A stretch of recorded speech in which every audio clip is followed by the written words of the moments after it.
Hello बच्चों, आज class 8 का और सीटेट का क्लास चल रहा है। ठीक है, हमारे यहाँ क्लास 6 से लेके 12 तक हजारीबाग झंडा चौक के नियरेस्ट पॉइंट में चलता है कोचिंग। ठीक है, वहाँ पे ऑनलाइन और ऑफलाइन दोनों चलता है। तो आप लोग से नम्र निवेदन है कि यदि आप लोग क्लास लेना चाहते हैं ऑफलाइन या ऑनलाइन तो आके झंडा चौक में दुर्गा स्थान पे कांटेक्ट कर सकते हैं।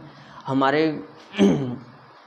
कोचिंग में 3 टीचर हैं और तीनों टीचर अलग अलग सब्जेक्ट पढ़ाते हैं, साइंस, मैथ और एसएसटी। उसके आधार पर सीटेट का एकदम बेहतर तैयारी किया जाता है और क्लास 6 से लेकर 12 तक भी तैयारी किया जाता है। ठीक है, तो मेहनत अपने दम पर है, मेहनत जो करेगा वैसी का फल मिलेगा। तो आज क्लास 8 का स्क्वायर रूट निकालने का निम्नलिखित तरीका है, उसके बारे में हम जानेंगे कौन कौन सा तरीका है, कौन कौन सा मेथड है कि स्क्वायर रूट निकालने में हमको सुविधा पड़े। ठीक है, तो सबसे पहले हम देखेंगे कुछ इसका कॉन्सेप्ट। कहता है कि धनात्मक वर्गमूल को रूट संकेत किया जाता है, यानी धनात्मक वर्गमूल को किसके द्वारा संकेत किया जाता है, तो एक सिंबल है इसको बोलते हैं स्क्वायर रूट। का बोलते हैं स्क्वायर रूट। इसी स्क्वायर रूट के द्वारा संकेत किया जाता है। किसी धनात्मक पूर्णांक n का वर्गमूल क्या होगा, वर्ग रूट n होगा। ठीक है, इसी समझ में आया। कहता है किसी भी धनात्मक को वर्गमूल किससे इंडिकेट किया जाता है, वर्गमूल से, और किसी n धनात्मक पूर्णांक को किससे किया जाता है, वर्गमूल n के द्वारा इंडिकेट किया जाता है। यदि वर्ग रूट को हटा दिया जाए तो उसके n के ऊपर में पावर कितना हो जाएगा, 1/2। हम क्या बोले, यदि वर्गमूल n लिखा हुआ यानी रूट n लिखा हुआ है तो n रूट को हटा देंगे तो n पे पावर कितना हो जाएगा, 1/2 होगा। यानी दोनों का वैल्यू सेम ही है। ये सिर्फ ये क्या है, यहाँ पे रूट हटा के 1/2 लिख दिए हैं और यहाँ पे 1/2 को हटा के कर दिए हैं, √2 कर दिए हैं, कोई दिक्कत।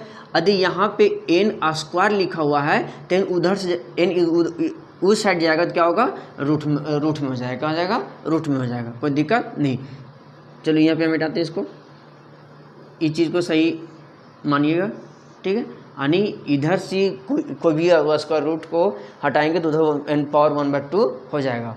जितना यदि यहाँ पे 3 रहता तो 1/3 हो जाता, यानी यहाँ पे 3 रहता तो इसको बोलेंगे क्यूब तो 1/3 हो जाता यहाँ पे, कोई दिक्कत नहीं। तो यहाँ पे √n = 1/2 हो जाएगा। किसी धनात्मक पूर्णांक -n, ये लिखा हुआ -n का वर्गमूल नहीं निकाला जा सकता है। क्यों नहीं निकाला जा सकता है, क्योंकि -n क्या है, कॉम्प्लेक्स नंबर है। क्या है, कॉम्प्लेक्स नंबर, जो क्लास 11th में या 12th में पढ़ना पड़ता है। Class complex number real number, imaginary number होता है। ठीक है, तो हमको कॉम्प्लेक्स नंबर के बारे में अभी नहीं पढ़ना है, क्लास 8 में या सीटेट में भी नहीं पढ़ना है। ठीक है, बट हम बताते रहे कि स्क्वायर रूट -n का स्क्वायर रूट हम नहीं निकाल सकते हैं, हमारे किताब में नहीं दिया, सिलेबस में नहीं दिया, उसको कॉम्प्लेक्स नंबर के अंतर्गत हम लोग जानते हैं। ठीक है, जो क्लास 11th में है। यदि इसको निकालना चाहेंगे तो n = -1 लिख सकते हैं। यदि -1 को मल्टीप्लाई करेंगे n से तो -n ही आएगा। अब n × i का वैल्यू क्या, -1 का वैल्यू क्या होता है, i होता है। i क्या होता है, आयोटा होता है। क्या होता है, आयोटा होता है। इसलिए ये हो गया, ये कॉम्प्लेक्स नंबर का हो गया, कॉम्प्लेक्स नंबर। इस प्रकार से अभी समझ में आया कि n की धनात्मक का ही हमको वर्गमूल निकालना है, प्लस नेगेटिव का नहीं होगा, कोई दिक्कत नहीं। अब आगे हम जानते हैं कि इसका विधि, स्क्वायर रूट निकालने का कुछ विधि है। ठीक है, 3-4 मेथड है, तो हम पहला मेथड का यूज कर बताना चाह रहे हैं, जो इजी है। सिर्फ दिमाग में सोचिएगा वैसे बन जाएगा, सोचने पर होता है। ठीक है, अब इन्हें लिखा हुआ कि क्रमागत विषम संख्या, यानी क्रमागत भी होना चाहिए, कंजुगेटिव होना चाहिए, और कैसा होना चाहिए, ऑड नंबर होना चाहिए। क्या होना चाहिए, ऑड नंबर होना चाहिए। संख्या से वर्गमूल निकालने का, तो 121 को कंजुगेटिव ऑड नंबर से क्या करना है, स्क्वायर रूट निकालना है। ठीक है, तो हम जानते हैं कि ऑड नंबर किसे कहते हैं, जो 2 से डिवाइड नहीं होता हो, रिमाइंडर कुछ ना कुछ आता हो, उससे क्या बोलते हैं, हम ऑड नंबर कहते हैं। तो देखो तो ऑड नंबर है ना, 1, 3, 5, 7, 9, 11, ये सब क्या है, ऑड नंबर है। तो हमने 121, हम जान रहे कि 121 को यह नंबर रेंडमली ले लिए, हमको रेंडमली एक नंबर ले लिए, 121 एक नंबर ले लिए हैं। हम इसको चेक करेंगे कि यह एक पूर्ण वर्ग संख्या है या नहीं, यानी स्क्वायर रूट नंबर है या नहीं। तो हमने क्या किया कि पहले 1 से घटाया, मतलब 121 को 1 से घटाया तो 120 आया, फिर 120 को इधर ले आएंगे और 120 को फिर क्या करेंगे हम ऑड नंबर से सब्ट्रैक्ट करेंगे तो 170 आएगा, फिर 170 में 5 सब्ट्रैक्ट करेंगे तो 112 आएगा, 112 को सब्ट्रैक्ट करेंगे तो 7 से करना 105 आएगा, 105 को फिर 9 से सब्ट्रैक्ट करेंगे तो 96 आएगा, 96 को सब्ट्रैक्ट करेंगे 11 से 85 आएगा, अब 85 को सब्ट्रैक्ट करेंगे 13 से 72 आएगा, 72 को सब्ट्रैक्ट करेंगे 15 से तो 57 आएगा, 57 को सब्ट्रैक्ट करेंगे 70 से तो कितना आएगा 40 आएगा, 40 को सब्ट्रैक्ट करेंगे 90 को 19 को सब्ट्रैक्ट करेंगे 21 आएगा, और 21 को सब्ट्रैक्ट करेंगे 21 से क्या आएगा 0 आएगा। तो देख लीजिए कितना बार में आया, गिनते 1 2 3 4 5 6 7 8 9 10 11, यानी ओड नंबर को हमने 11 बार क्या किया सब्ट्रैक्ट किए, किस में 121 में 11 बार सब्ट्रैक्ट किए तो लास्ट में क्या आ रहा है 0 आ जा रहा है। तो इससे प्रूफ होता है कि ये पूर्ण स्क्वायर नंबर है, यानी पूर्ण परफेक्ट स्क्वायर नंबर है।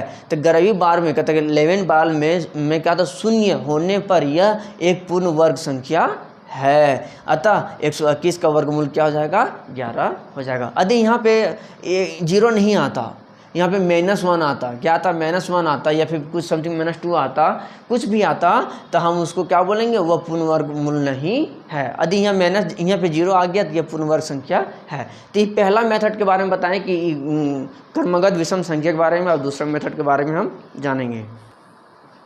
टाइप 2 है अभाज्य गुणनखंड, 324 का अभाज्य गुणनखंड के द्वारा वर्गमूल निकाले। हमने पहला टाइप में देखा क्रमगत विषम संख्याओं के द्वारा वर्गमूल निकाले, और दूसरा अभाज्य गुणनखंड के द्वारा क्या करना है वर्गमूल निकालना है, ठीक है। तो प्राइम फैक्टराइजेशन के द्वारा निकालना, ठीक है। तो 324 को प्राइम फैक्टराइजेशन किए हमने, तो देख रहे हैं कि 2 बार में दिया तो 162 आया, 62 को 2 से डिवाइड किए तो 81 आया, 81 को 3 से डिवाइड किए तो 27 आया, 27 को 3 से डिवाइड किए तो 9 आया, 9 को डिवाइड किए 3 से कितना आया 3 आया। तो हमने इसका फैक्टर लिखा, तो 324 इक्वल टू फैक्टर किया, कितना 2 बार आया 2 बार आया तो 2 बार 2 लिख दिए, 3 कितना बार आया 4 बार 4 लिख दिए। आप पेयर मिलाएंगे, जहाँ पे स्क्वायर रूट आ जाएगा तो स्क्वायर मतलब क्या होता है 2 होता है, तो 2 मतलब 2 का पेयर लगना चाहिए, तो 2 का पेयर लग रहा है, देखो तो 2 का पेयर लग रहा है, ये दोनों पेयर लग रहा है, ये दोनों पेयर लग रहा है, ये दोनों पेयर लग रहा है, यानी 324 का पेयर का हो जाएगा 2 इंटू, ये दोनों के लिए 1 आएगा, ये दोनों के लिए 1 आएगा, ये दोनों के लिए 1 आएगा, है ना। तो 2 इंटू 3 इंटू 3 यानी 3 3 9 दूनी 18, यानी हो जाएगा 18 का स्क्वायर रूट का हो जाएगा 324 हो जाएगा, तो दिक्कत नहीं। ये लिखेंगे 2 into 3 into 3 root 324 equal to 18, कोई दिक्कत नहीं। अब हम कुछ पॉइंट हम जानते हैं, जैसे में हम कैसे जानेंगे कि मतलब पूर्ण रूप से देखने से पता चल जाना चाहिए कि ये परफेक्ट स्क्वायर मूल, इसका परफेक्ट स्क्वायर मूल निकलेगा या नहीं निकलेगा। तो हम कुछ पॉइंट बताए थे कि जिस संख्या के लास्ट में 2 3 7 8 क्या बोल रहे हैं हम 2 3 7 और 8, जिस संख्या के अंत में 2 7 3 8 आ जाएगा वो समझिएगा कि उसका पूर्ण रूप परफेक्ट स्क्वायर मूल मतलब परफेक्ट स्क्वायर रूट नहीं निकलेगा, परफेक्ट स्क्वायर रूट नहीं निकलेगा। जहाँ पे अंत में 2 3 7 8 आ जाएगा, जहाँ पे 2 3 7 8 आ जाएगा तो समझिए कि उसका परफेक्ट स्क्वायर रूट नहीं आएगा। तो देख रहे हैं कि यहाँ पे 4 है, तो यहाँ इस संख्या के अंत में इस संख्या के रिलेटेड में इस संख्या कोई है ही नहीं है, तो इसका मतलब ये परफेक्ट स्क्वायर नंबर होगा। यदि इसका जस्ट अपोजिट है 0 1 4 5 6 और 9, यदि इस कोई भी संख्या के लास्ट में अंत में 0 1 4 5 6 और 9 रहेगा तो समझिए देख कर ही बोल दीजिएगा कि ये परफेक्ट स्क्वायर नंबर है। अब कैसे है तो उसको 2 तरीका बताएं, 2 तरीका से बनाइएगा। तीसरा मेथड भी हम बताएंगे अभी भाग विधि, तो उसको भी बता दे रहे हैं, उसको भाग विधि से कैसे निकालेंगे, ठीक है। तो यहाँ तो समझ में हमको लगता है कि आपको समझ में आ गया होगा स्क्वायर रूट निकालने का 2 मेथड, विषम संख्या से और अभाज्य गुणनखंड तरीका से। तो अभी 2 तरीका बताएं कि जिस संख्या के अंत में 2 3 7 8 रहेगा वो नहीं निकलेगा, उसका परफेक्ट स्क्वायर नंबर नहीं निकलेगा। लेकिन जिस संख्या के अंत में 0 1 4 5 6 7 9 रहेगा तो उसका परफेक्ट स्क्वायर नंबर निकलेगा। तो हमने रूट टाइप 3 देखेंगे अब इसके बाद। टाइप 3 देखेंगे भाग विधि से हम परफेक्ट स्क्वायर नंबर निकालने का तरीका। ठीक है, कहते 324 को भाग विधि से वर्गमूल निकाले। तो 324 का भाग विधि से वर्गमूल निकालना, अभी तक हमने बताया दो तरीका, क्रमगत विषम संख्याओं से घटा के निकालना कि वो परफेक्ट स्क्वायर नंबर होगा नहीं, यदि जीरो होगा तो हो जाएगा, नहीं होगा जीरो नहीं आएगा तो वो नहीं होगा। दूसरा बताया प्राइम फैक्टराइजेशन, मतलब अभाज्य गुणनखंड के द्वारा पैर लगा के हमने प्राइम स्क्वायर रूट निकालने का तरीका बताया। ठीक है, तीसरा बताया है डिवाइड मेथड से। ठीक है, मतलब भाग विधि से हम निकालेंगे वर्ग स्क्वायर रूट निकालने का प्रयास करेंगे, किस तरह होगा। तो ध्यानपूर्वक समझिएगा तो समझ में आएगा। ठीक है ना, तो नहीं समझ में ऊपर चल जाएगा दिमाग से। तो सबसे पहले हम पीछे से पैर लगाएंगे। कहाँ लगाएंगे? पीछे से पैर लगाएंगे। तो देख रहे हैं कि ये 3 नंबर है, तो 3 नंबर में तो एक पेयर लगेगा, यानी एक पेयर लगा 24 एक पेयर हो गया, और 3 सिंगल हो गया। 3 सिंगल हुआ ना। अब जो बच गया है सिंगल, अब उसके अकॉर्डिंग चलना है। तो इसकी कैसे निकलेगा तो आप लोग को मालूम होगा, स्क्वायर नंबर 1 का स्क्वायर 1, 2 का स्क्वायर 4, 3 का स्क्वायर 9। ये मतलब यहाँ 10 तक नंबर रिमेंबर होना ही चाहिए, तब आप लोग को मतलब ये बनेगा भाग विधि से, अन्यथा नहीं बनेगा। ठीक है, तो हमने देखा कि 24 एक पेयर बन गया और 3 सिंगल हो गया है। ठीक है, जब भी पेयर लगाना है तो पीछे से लगाना है। कब लगाना है? पीछे से पेयर लगाना है। ठीक है, तो पेयर लगा दें पीछे से। अब देख रहे हैं कि 1 का स्क्वायर, अब ऐसा यहाँ पे लिखना है 3 के नीचे, जो 3 से छोटा हो और इसके बराबर, इससे बड़ा नहीं हो। तो 1 का स्क्वायर 1 हो जा रहा है, 2 का स्क्वायर 4 आ जा रहा है, तो यानी 2 का स्क्वायर 4 आ जाए, तो ये तो लिख नहीं सकते 2 का स्क्वायर।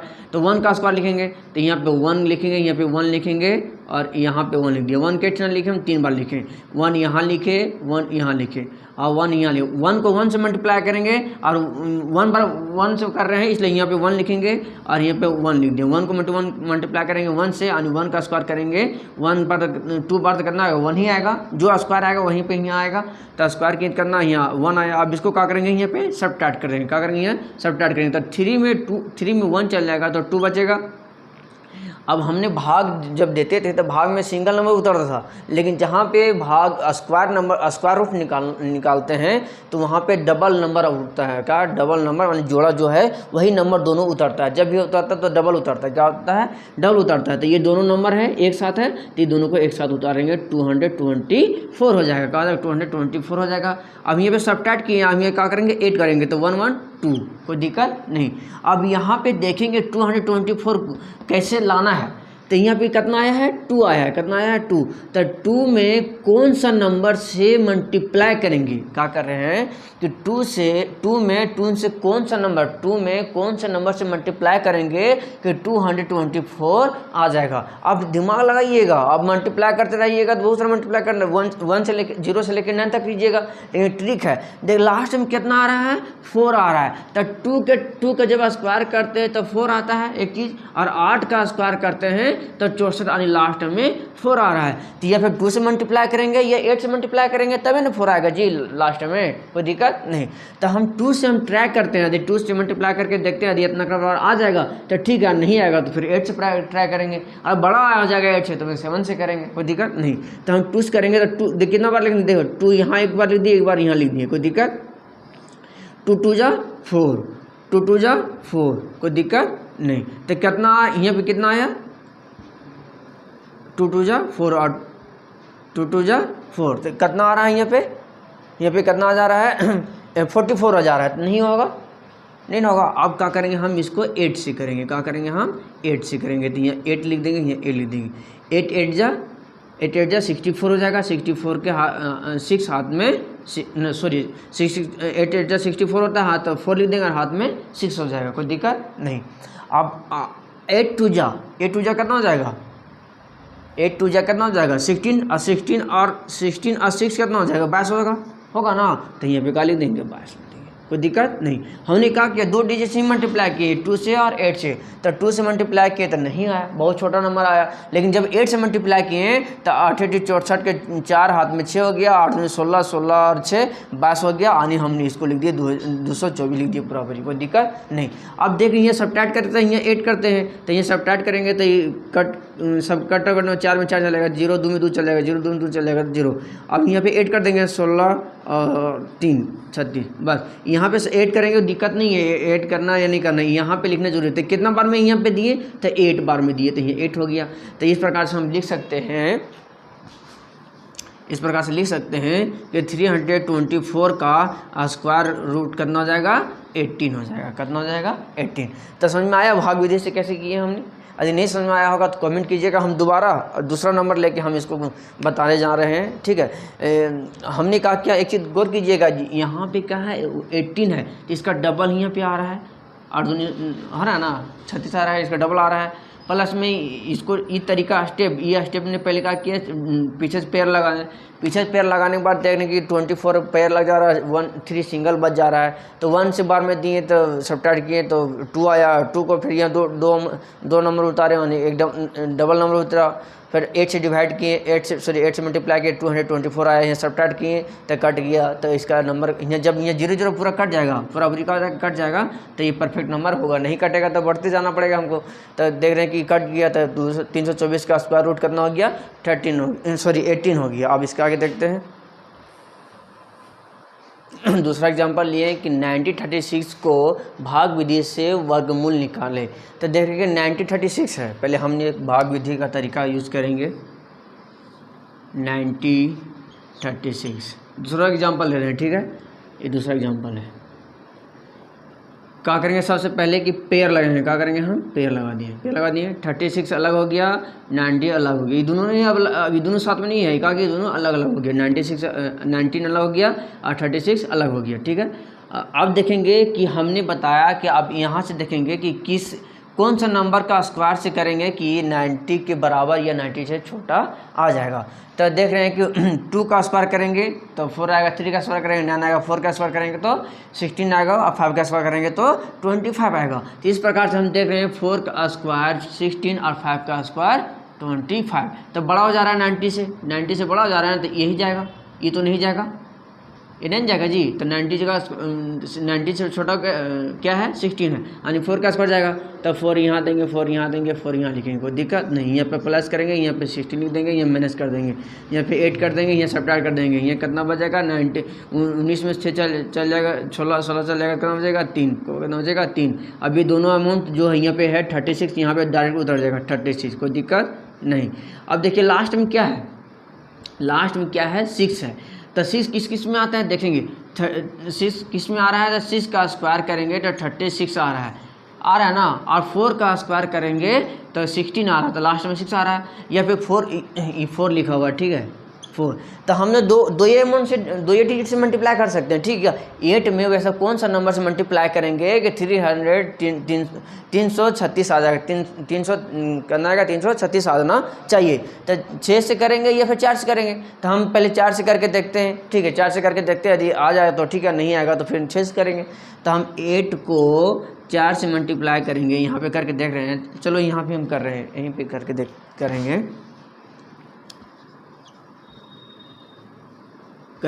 तो 4 चौके 16, 6 हाथ में 1, 8 चौके 32, 32 और 1 33। तो देख रहे सेम आ जा रहा है ना। तो ये माइनस करेंगे तो 6 में 6 चलेगा तो कट 0 हो जाएगा, 3 में 3 चल जाएगा, 3 में 3 चल जाएगा तो 0 हो जाएगा, ठीक है। 8 कर देंगे तो 8 और 8, कोई दिक्कत। कितना बार में गया, 4 बार में गया। कितना बार में गया, 4 बार में गया, कोई दिक्कत नहीं। तो लिख सकते हैं अतः 9036 का स्क्वायर रूट कितना हो जाएगा 44, इजी आंसर, कोई दिक्कत नहीं। तो ये चीज़ को ध्यानपूर्वक रखिएगा तभी आगे बनेगा, ठीक है। भाग में थी। अब एक्सरसाइज पर चलेंगे। एक्सरसाइज जो है 2.4 और 2.5